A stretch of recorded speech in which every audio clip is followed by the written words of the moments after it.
Hello there and welcome to another one of these Lexical Lab 1 minute English videos. If you like this video, make sure you subscribe to our YouTube channel and check out our website www.lexicallab.com to find out more about our online courses. One of the most important things I guess I've learned in my life is that there are many different ways of being. There are many different ways of being a man. There are many different ways of being a woman.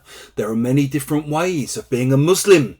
There are many different ways of being a teacher, and so on. And this is something I try to pass on to my own children. One of the recurring conversations I often have with my own kids revolves around the idea of not making assumptions about people, not thinking that you know things about people before you've had those assumptions confirmed, because none of us like to be pigeonholed. None of us like to be put in a box because of the way you look, or because of your age, or because of your skin colour, or your religion, or your profession. If you pigeonhole someone, you basically decide, before you really get to know them, before you know very much about them, that they must belong to a particular type or a particular group. The phrase actually comes from a kind of piece of furniture. When I used to work at University of Westminster, there used to be these big wooden boxes that were open on the wall on the first floor, and each of them had like a little space where you could put in letters or flyers or whatever, information about what was happening in the university. And they were arranged alphabetically, and you could find your name, and that was your pigeonhole. Okay, so it's that idea of putting someone in a little box that limits and restricts them.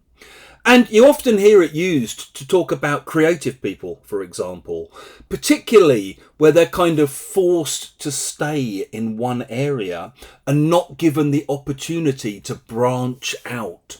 So maybe sometimes artists or musicians are pigeonholed early on in their career as, say, a rapper, because when they come up, that's the kind of music they're doing.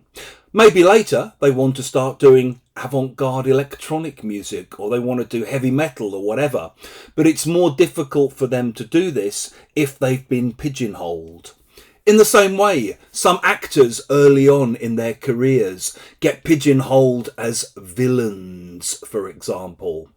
And sometimes when you're talking about very distinctive, very unusual artists, let's say Björk, for example, they're amazing artists because they're impossible to pigeonhole. You can't say, oh, she does this kind of music, or she's this kind of creative person, because her work is so broad and crosses so many different kinds of boundaries. If you've enjoyed this video, please do click the like button.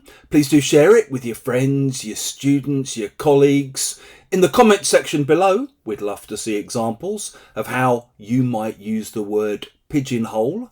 And as you go out there into the world, try not to pigeonhole people yourself. Never assume.